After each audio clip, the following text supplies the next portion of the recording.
Kalau sekarang udah ada cabang atau offline store-nya juga belum? Ya, untuk saat ini baru ada 2 offline store-nya aja gitu. Oh, udah ada 2 ya? Iya.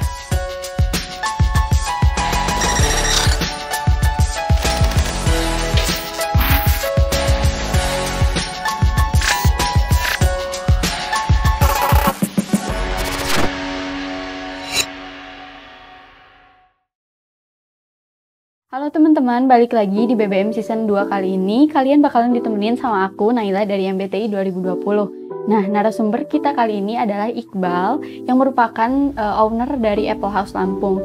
Halo Iqbal. Halo. Boleh kenalin dirinya dulu dong ke teman-teman yang nonton nih.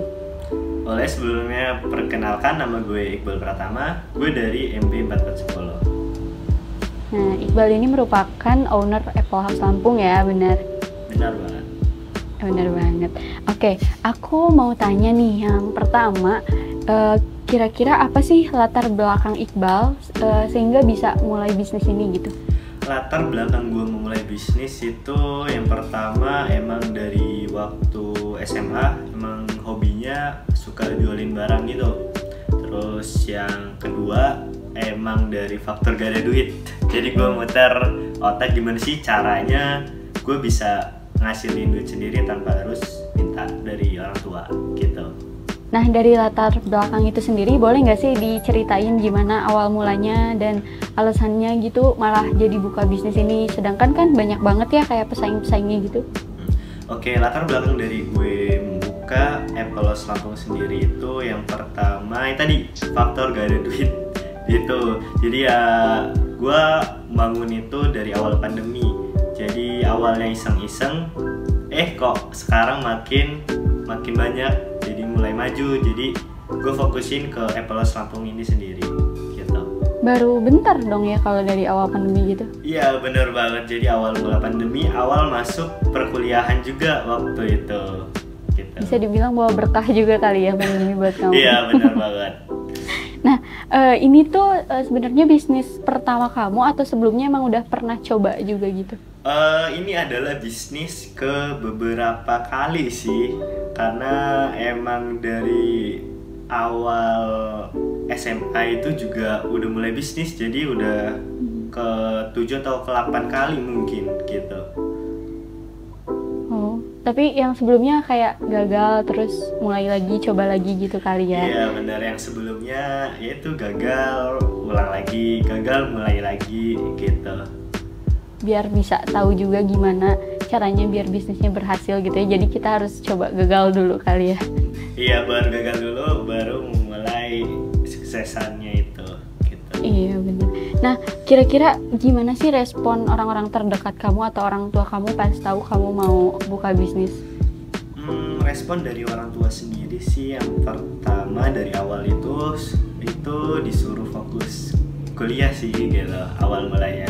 Tapi seiring berjalannya waktu, bisnisnya juga makin maju, jadi orang tua juga mulai menyadari dan adanya support dari orang tua gitu.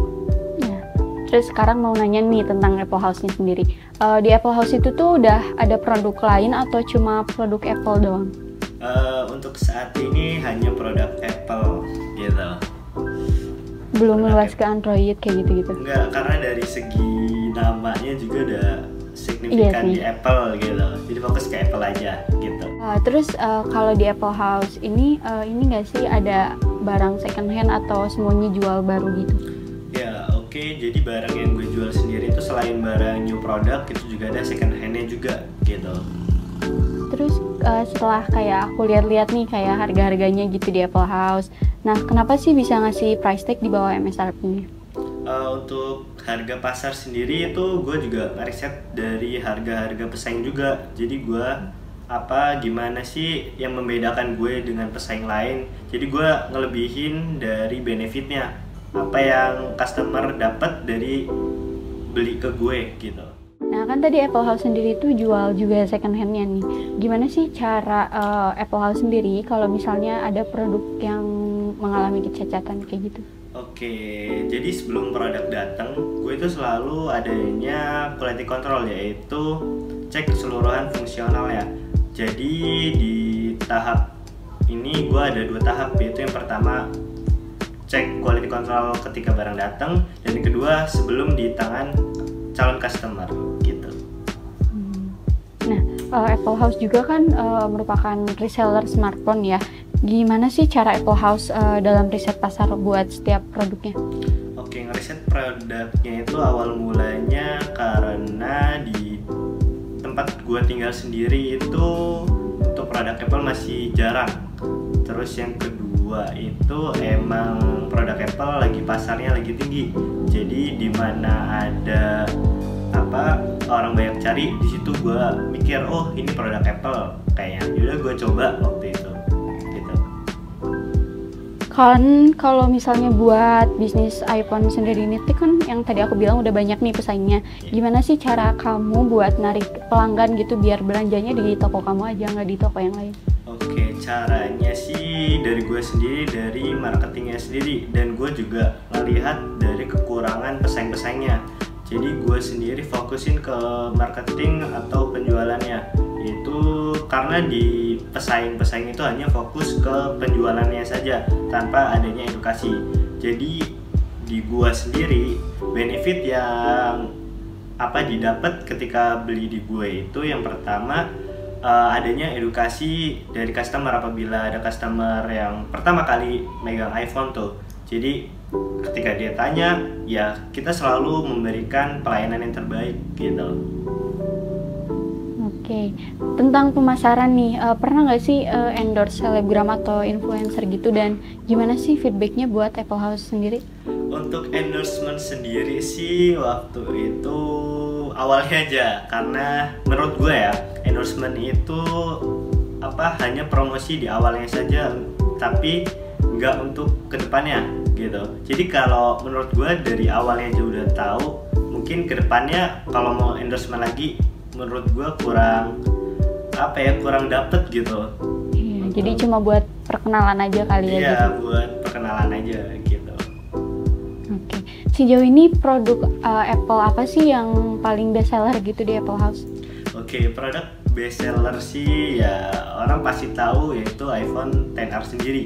Karena dari segi harga, quality juga udah oke sih menurut gue gitu. Udah worth it gitu ya? Ya, worth it banget. Apalagi kalau buat mahasiswa juga kali ya? Bener banget gitu.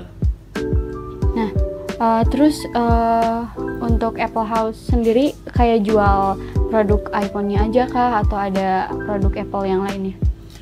Untuk saat ini sih masih produk Apple-nya itu baru iPhone sama iWatch saja. Mungkin untuk kedepannya ada produk Apple lainnya gitu.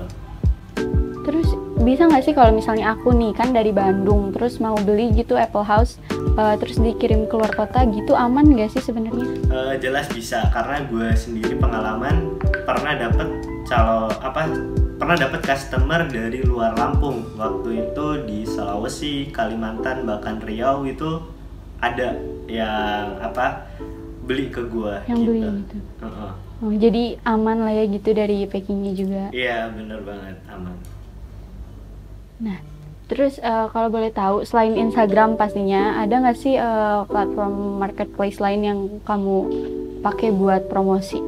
Untuk platform medianya sih yang gue pakai sekarang itu yang pertama Instagram jelas, terus yang kedua ada di TikTok. Terus yang ketiga pakai TikTok juga? Iya, bener banget di TikTok. Ya itu tadi gue cerita, jadi gue dapet customer dari luar Lampung itu pas gue tanya, dia tahu Apple SIM dari mana, mereka jawab dari TikTok gitu. Sampai sejauh ini selama kamu ngejalanin bisnis ini pernah ada nggak sih kesulitan yang menurut kamu tuh itu tuh berat banget gitu kalau dilewatin?